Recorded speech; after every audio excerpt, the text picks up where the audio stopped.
Maestro Pablo del Rosario es uno de los muy pocos supervivientes de un arte desaparecido y uno de los últimos tamborileros que quedan en la isla de Tenerife. Tajarastes y tanganillos, entre otras melodías, interpreta Maestro Pablo del Rosario con auténtico sabor medieval, y con estas músicas nos transporta a la época de conquista, cuando el adelantado Alonso Fernández de Lugo, conquistador de Tenerife, otorgó en datas a castellanos, portugueses y gentes de la Baja Andalucía las fértiles tierras del norte de Tenerife, que constituyen lo que hoy es el Palmar y su comarca.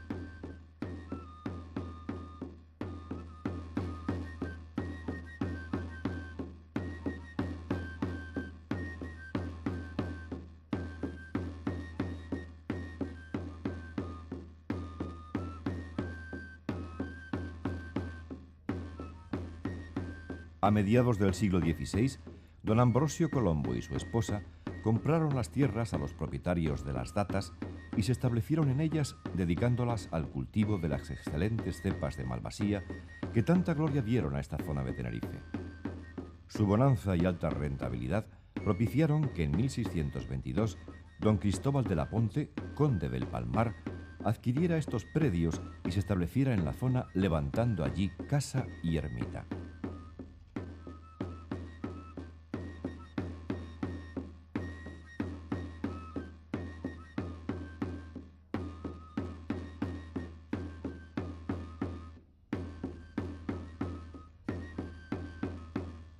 La casa, un ejemplar magnífico de la arquitectura popular canaria, se conserva todavía en buen estado y, como toda casa señorial, tiene una situación privilegiada desde la que se contempla todo el pueblo. Desde allí ejercía don Cristóbal el dominio de sus feudos. La ermita, hoy desaparecida, se erigió bajo la advocación de la Virgen de la Consolación y se acordó celebrar una fiesta en su honor cada tercer domingo de septiembre, seguramente coincidiendo con el final de las labores de la vendimia. El poder señorial de los condes mantenía numerosa y obligada servidumbre en unos tiempos en que la religiosidad y las supersticiones se mezclaban en todos los actos cotidianos. Así aparecieron las libreas, danza festiva en honor de la Virgen de la Consolación, patrona del Palmar, y que han sido tema de estudio por don Ulpiano Pérez, natural del lugar, quien nos cuenta su historia y evolución hasta el presente.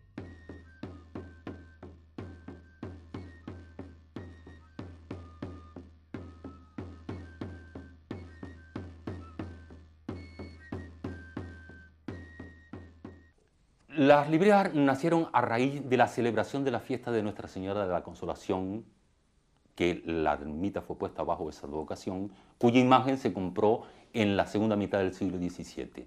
La librea, el diccionario de la Real Academia Española de la Lengua dice que librea es el traje que se ponían la servidumbre los días de fiesta, pero en este caso incluso tengo referencias de que los propios dueños, los propios señores, ofrecían su vestimenta, que era muy rica, a la servidumbre. Y aquí entramos de lleno ahora en el tema de las libreas. Como se celebraron las fiestas los tercer domingos de septiembre, los criados, la servidumbre, salía a bailar delante de la procesión de la Virgen. Es decir, salían las libreas, bailaban al son de un tajaraste entonado por una flauta y un tambor. Luego iban delante de la procesión bailando, y yo más que nada lo interpreto como una alabanza hacia la divinidad. Por otro lado, encontramos que al frente de la comitiva religiosa y de las libreas iba la figura del demonio. Aquí nos encontramos con el bien y el mal. Pensemos que la sociedad canaria de los siglos XVI, XVII y XVIII fue una sociedad muy religiosa, eminentemente religiosa. Tal es así que cualquier calamidad pública que les podía acontecer, muy bien puede ser una peste, la pérdida de los sembrados, incluso una erosión volcánica. He encontrado en los documentos, inclusive refiriéndome al volcán de Garachico de 1706, que dice textualmente que ha sido castigo de la mano de Dios, de la poderosa mano de Dios, por los muchos pecados que han cometido los hombres. Evidentemente, aquí queda reflejado la mentalidad religiosa tan profunda que tenía nuestros antepasados. Entonces, como el diablo iba delante de la librea, el demonio iba delante de la librea, que era un hombre con un machango, simulaba a la figura de Satanás. Entonces el demonio intentaba atacar la comitiva religiosa, pero ellos seguían bailando y seguía la procesión, hasta que por fin triunfaba el bien sobre el mal y se le pegaba fuego, es decir, se le incendiaba aquella figura que alegorizaba a Satanás. El pueblo del Palmar fue creciendo, el barrio del Palmar fue creciendo, sus edificaciones se fueron aumentando, el siglo XVIII fue un siglo de decadencia, los vinos ya no salían, la casona fue abandonada y la ermita de Nuestra Señora de la Consolación del Palmar fue abandonada también y ya está en ruina. A finales del siglo XIX está totalmente en ruina. Pero hay que recordar que todos los tercer domingos de septiembre la gente que vivía en el Palmar, es decir, en la otra parte del barranco, asistía religiosamente a las funciones religiosas. Por tanto, las libreas se iban pasando de generación en generación. Llega el siglo XIX y se construye una nueva ermita en el Palmar porque la antigua se había desplomado. Pasó la imagen, pasó un retablo y las fiestas siguieron celebrándose todos los años el tercer domingo de septiembre, repito. Creo que hubo una prohibición que no he localizado, por medio de la cual las autoridades eclesiásticas prohíben, valga la redundancia, prohíben el baile de las libreas delante de la procesión de la Virgen. Entonces, aquí hay un mérito tremendo que yo quisiera destacar de la gente del Palmar, que es mi pueblo donde yo nací. Un mérito tremendo porque no abandonaron el baile de las libreas, sino que lo rescataron. Si ya no se puede hacer delante de la procesión, delante de la Virgen, ahora lo vamos a hacer como número de fiesta. Y lo incluyeron en el repertorio de números de fiesta. De ahí que a mediados del siglo XIX ya las libreas comienzan a bailarse el sábado anterior de la fiesta, es decir, la víspera. Las libreas se conservan casi exclusivamente en el Palmar. En otras zonas del noroeste de la isla de Tenerife ya casi han desaparecido, reclamándose las del Palmar para actuaciones que puedan dar carácter tradicional a los programas festivos. Están formadas las libreas por 8 danzantes, 3 de ellos con ropa masculina y otros tantos con indumentaria femenina, mientras que los 2 restantes dan vida al diablo y la diabla. La vestimenta actual difiere en algunos aspectos de la que se utilizaba tradicionalmente y que todavía recuerdan personas de avanzada edad. Según estos informantes, las mujeres vestían un traje blanco hasta la mitad de la pantorrilla, con bordados y cinta ancha de colores alrededor de la cintura, sin remates. En el cuello, de forma redondeada, así como en las mangas, que llegan hasta el codo, llevan cintas de color. Además, utilizaban media alta de color marrón oscuro, alpargatas, sombrero y sobre la cara, pendiendo del sombrero, un velo de seda para impedir ser reconocidos. La ropa del hombre está constituida por un calzón hasta media pierna y bata de varios colores con bordados blancos. Media alta de color marrón oscuro, alpargatas, cinta blanca y ancha alrededor de la cintura, colgando por el lateral izquierdo a 2 bandas hasta la rodilla y rematadas con 2 bolas rojas en los extremos. Sombrero de tela del que cuelgan cintas de colores y el rostro cubierto por un velo de forma similar al de las mujeres. Los tocadores se cubrían solo con un chaleco también de diverso cromatismo. Dice la tradición que los señores, cuando se aproximaban las fiestas, dejaban a sus sirvientes que usaran sus ropas para así esquivar la posibilidad de que si el diablo aparecía con ánimo de llevarse a alguien, que éste no fuera el amo. Ulpiano Pérez es un hombre que ha mostrado siempre una gran preocupación por los temas de la tierra, y en especial por este de las libreas, sobre cuya pervivencia y pureza está particularmente interesado.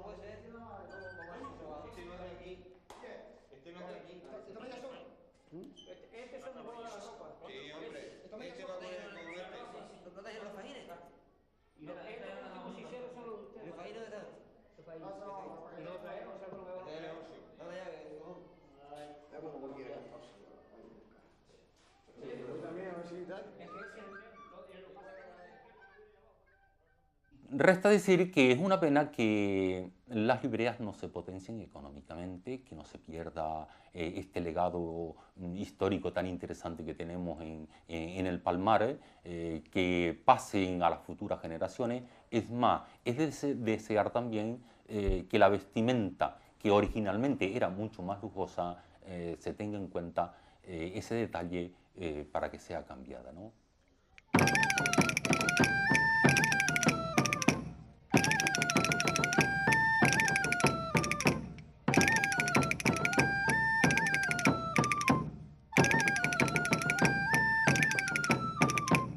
El baile de las libreas del Palmar se interpreta sobre los acordes del más popular de los tajarastes, siendo instrumentos base la flauta dulce y el tambor, tocados por distintas personas, aunque hace años era un tamborilero el que hacía sonar ambos instrumentos a la vez, flauta de cobre con 3 orificios y tambor.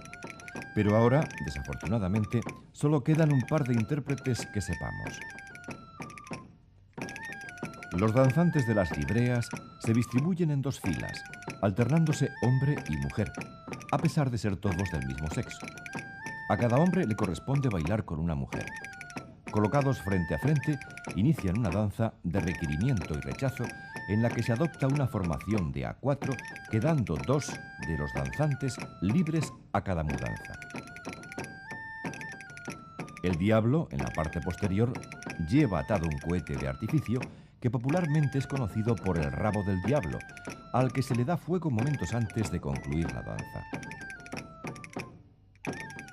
De esa manera, el fuego, presente en toda manifestación donde se desarrolle la lucha entre el bien y el mal, juega el consabido papel de elemento purificador.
Los lagares han quedado inactivos y los primeros fríos se sienten llegar.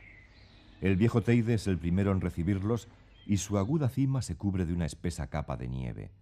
Mientras, al calor de las bodegas de todo el norte de Tenerife, los vinos van tomando cuerpo en viejos toneles de roble que confirmarán su buena crianza. Y así aparecen ya, a finales de noviembre, en veloz y peligroso descenso, los primeros chicos cabalgando viejas tablas de tea por los empinados caminos del Amparo en el municipio de Icod. Estos juveniles trajines de subir y bajar las tablas son la primera señal de la proximidad de las fiestas de San Andrés. Estamos ya a finales de noviembre, fecha en la que tradicionalmente se prueban los jóvenes caldos de una de las mejores zonas vinícolas de Tenerife.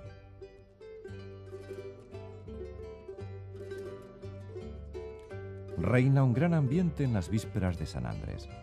En Icod de los Vinos, La Guancha, San Juan de la Rambla, Los Realejos, La Orotava y Puerto de la Cruz se respira y se vive intensamente la proximidad de las fiestas.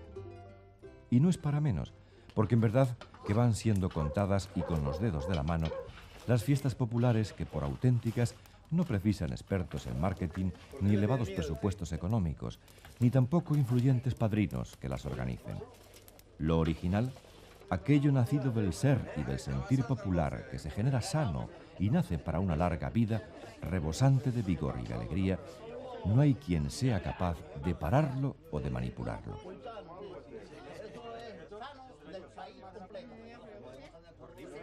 Nos estamos refiriendo a las fiestas de las tablas y la de correr el cacharro, que son auténticas celebraciones populares, espontáneas y directas, en torno a buena y abundante comida, donde mandan el pescado salado, las papas, los frutos secos y las típicas castañas asadas, todo ello bien regado con el excelente vino de la zona. En la noche de la víspera de San Andrés, en todas las bodegas de la zona norte de Tenerife, reina un alegre e inusual bullicio.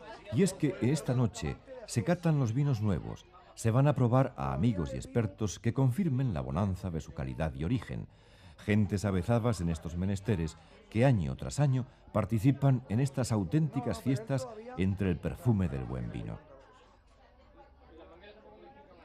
Buen vino nuevo que es un viejo y leal amigo, siempre igual y un poco mejor que la última vez que lo probamos. Y al final, lo propio es seguir con una música de esas que, como este vino, entran solas. Música de la tierra, de esas que siempre nos suenan un poquito mejor. ¿Qué te parece? Muy bueno, muy bueno. No tiene arrastre, está el vino, está limpio, la fecha, afrutado, está muy bueno. Sí, todavía está frutado, todavía le falta que sea un mes más. Claro. Tiene un poquito más láctica. Me hiciste unos calzoncillos con lo de adelante para atrás, con lo de adelante para atrás, con lo de adelante para atrás. Y dicen que sabes coser. Y dicen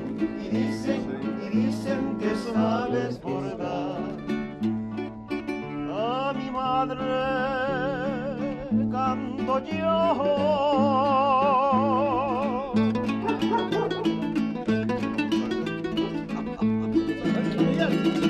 Esta isla parrandera.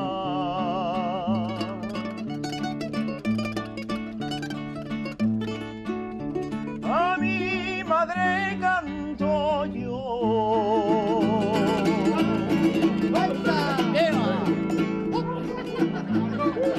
Esta isla parrandera.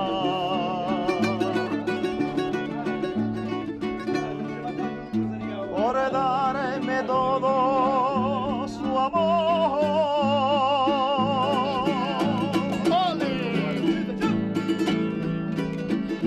Por darme su vida entera.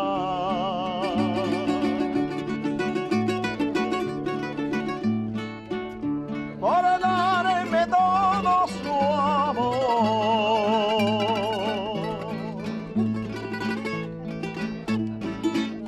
Por darme su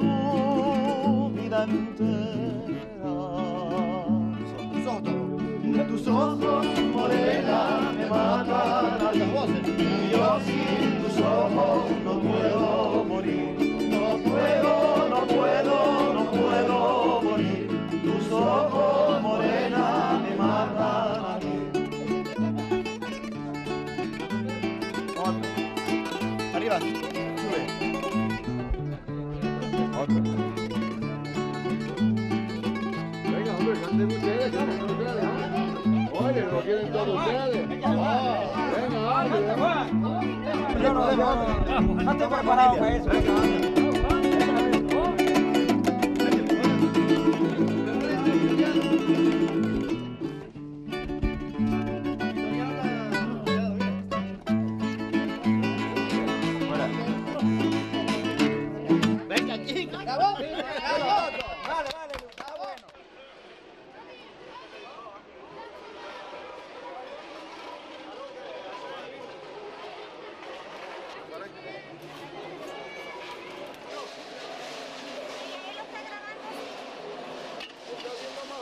Mientras las bodegas de los amigos continúan abiertas y siguen endulzando el paladar de los que todavía se encuentran con fuerzas, en el puerto de la Cruz, los ventorrillos comienzan a ofrecer a nativos y visitantes la generosidad del plato típico confeccionado para la noche de hoy: pescado salado, a ser posible cherne, acompañado de batata y plátano guisado, regado con buen mojo de la tierra y junto a todo ello, como no, castañas asadas que ponen la nota de color a un plato que desde hace muchísimos años los habitantes de la villa y puerto han tenido como propio.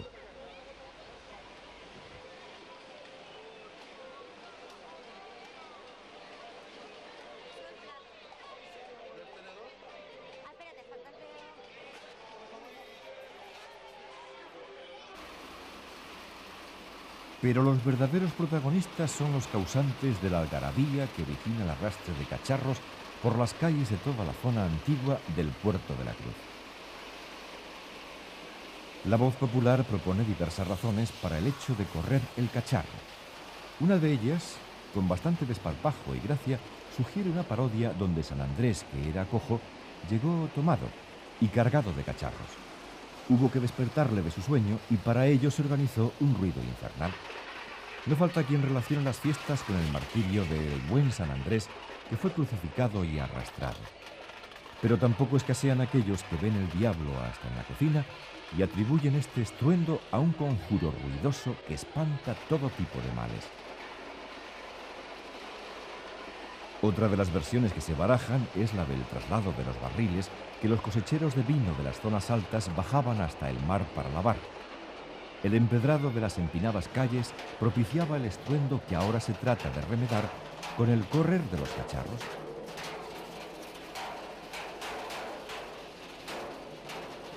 Son estas unas fiestas tan arraigadas en el pueblo que nadie ha podido prohibirlas. Conocido es el caso de aquella señora que en tiempos en que prohibir era casi el 100% de gobernar, ataba latas y cacharros a una larguísima cuerda y los hacía sonar a distancia. Cuando llegaba la autoridad, la señora soltaba la cuerda y a saber quién era el causante del ruido.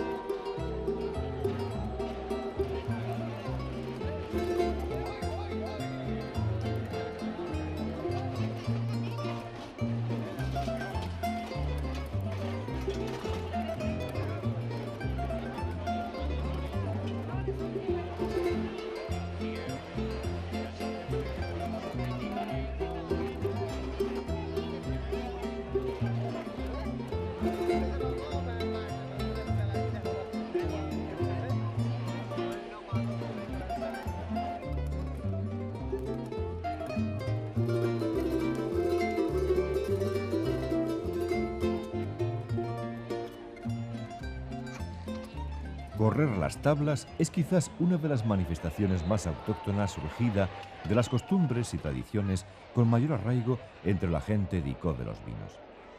Esta tradición nació y se desarrolló con ocasión de un trabajo cotidiano, como fue el traslado de madera desde un aserradero instalado en el cercano monte hasta las incipientes industrias del Icó del siglo XVI. Tomó carácter festivo como tal durante el siglo XVII, al desaparecer la industria maderera y permanecer en la costumbre popular el hecho de arrastrarse sobre una tabla por las pronunciadas pendientes de la villa. Según Juan Gómez Luis Ravelo, esta costumbre cobró mayor auge a finales del siglo XVII con el nuevo empedrado de las calles que permitió un más rápido deslizamiento de las tablas. Desaparecido lo que podíamos denominar la industria del arrastre de la madera, hizo quizás que se mantuviera la costumbre en determinados días festivos en los que podemos no incrustar a San Andrés, sino más bien el día del estreno del vino nuevo, coincidente con una fecha que los contratos que se realizaban para pagar los negocios que se realizaban en la época, como sabemos, muchas veces no se pagaban en dinero, sino se pagaban en especies. Y una de las especies que se utilizaba precisamente era el vino.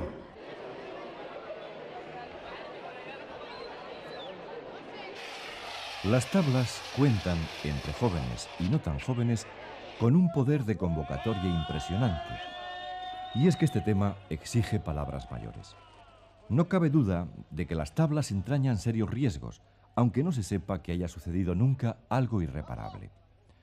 Hay voces autorizadas en el estudio de las tradiciones populares que no han dudado en situar a las tablas junto a los festejos de mayor peligro en todo el ámbito hispano, incluyendo los famosos Sanfermines de Pamplona y las rápadas vestas en Galicia.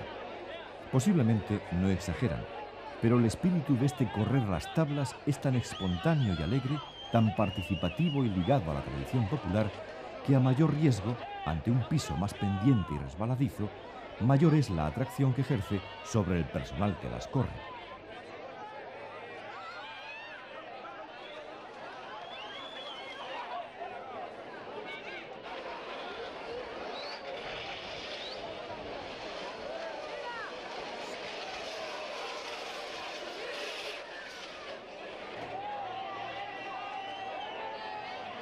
Tal es la adicción que produce el primer lanzamiento, que se repite sin cesar, y es precisamente el riesgo lo que más atrae a los participantes. Si bien cada uno tiene su técnica o su modo de correrla, ya sea por tradición o improvisada, no siempre depende del que se arrastra a hacer una buena carrera. Hay que pensar que el deslizamiento siempre no fue igual, porque no es lo mismo deslizarse sobre una calle tipo feudal, como decíamos, abierta durante una época, a una calle más tarde empedrada y posteriormente asfaltada. La tradición ha variado, y al variar la tradición ha cambiado la técnica.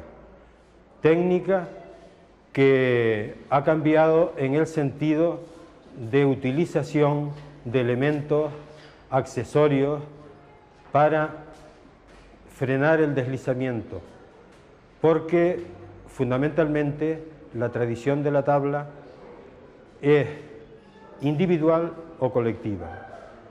Se denomina tabla cuando se utiliza unas dimensiones de madera que puede soportar a uno o dos individuos, y tablón unas dimensiones de madera que puede llevar incluso unos 3 metros de longitud, donde pueden ir de 8 a 10 individuos montados sobre ella.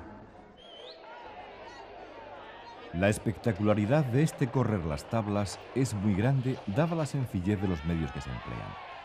Los hay que se deslizan sobre viejas tablas de tea, algunas heredadas de padres a hijos, pero también hay quien prefiere o dispone de una humilde caja de plástico para refrescos.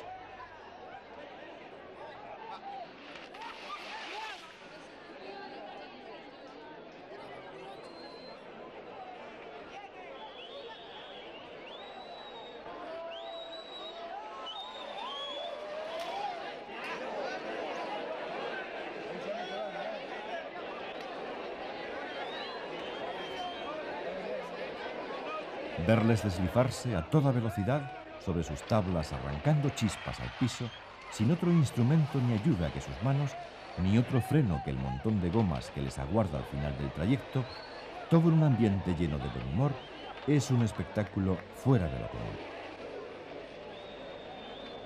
En el siglo XVII ya se conoce por documentos el acondicionamiento de la vía, que llegó a ser cubierta por un empedrado de más calidad, y esto obligó a que la técnica utilizada para el deslizamiento de la tabla también cambiara. Aquí aparecen ya los remos, porque debido a la mayor longitud de la vía hacía necesario un sistema de frenado y de desviarse de los salientes del terreno y de las paredes que en gran parte invadían la calzada para poder llegar a un punto donde pudieran frenar totalmente, porque el peligro que se corría era grande.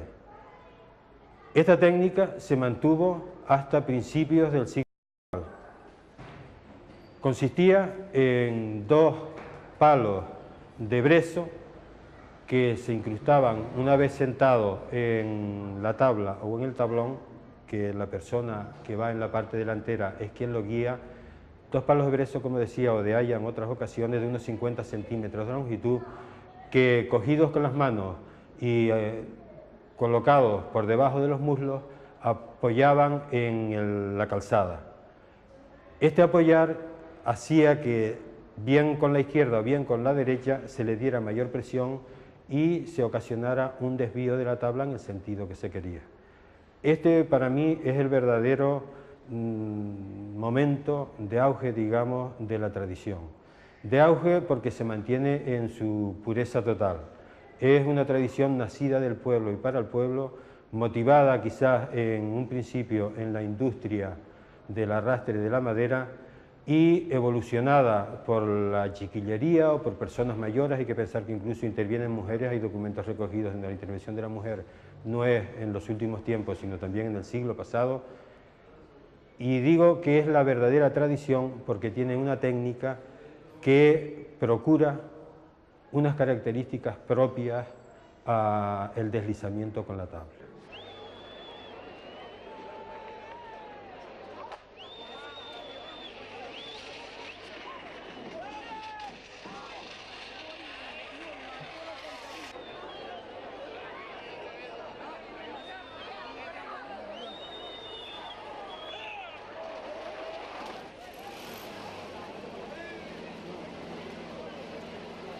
Cuanto más entrábamos en ambiente, más cierto nos parecía aquello de que el peligro y el riesgo atraen. Y fue nuestro entrañable compañero Juan Antonio Cubas que se atrevió, cámara incluida, a lanzarse en la más ligera y loca de las tablas para saber qué era eso de correr las tablas, qué sensaciones se sentían al deslizarse pendiente abajo, sin otra protección que la del propio cuerpo, y al mismo tiempo poder ofrecer una secuencia de la que todos pudiéramos disfrutar y sentirnos protagonistas.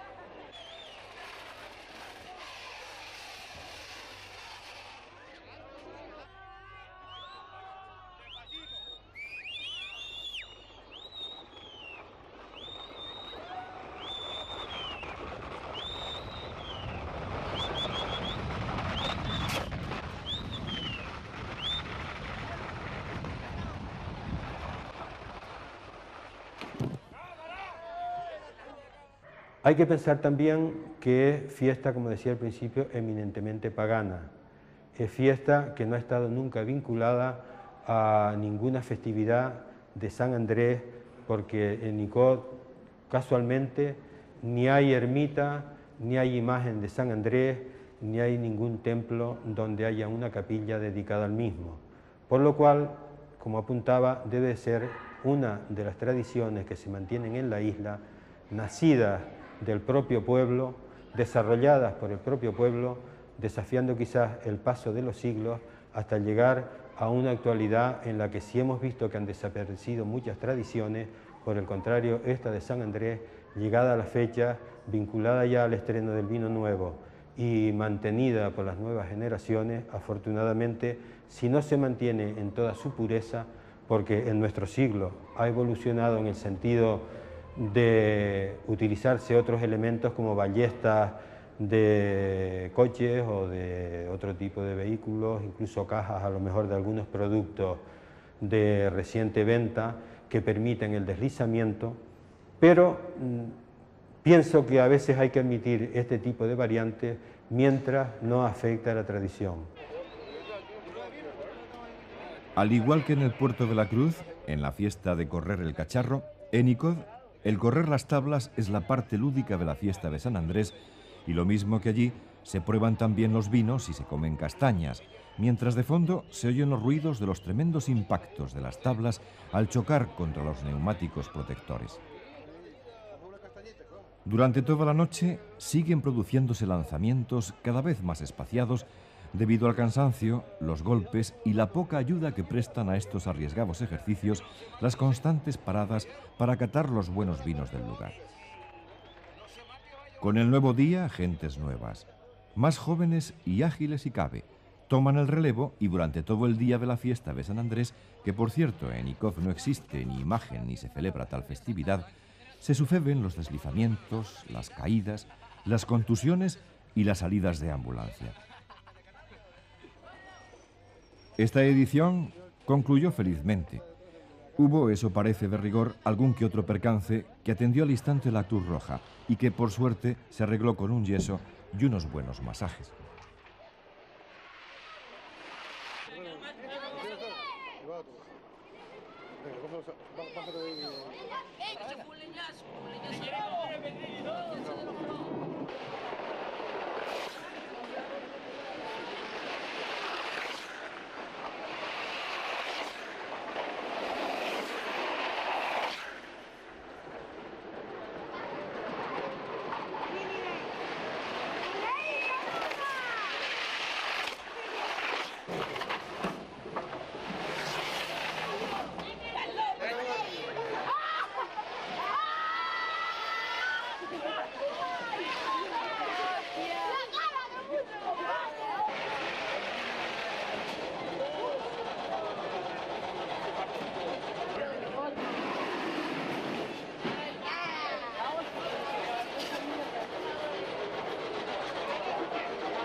La noche tiene una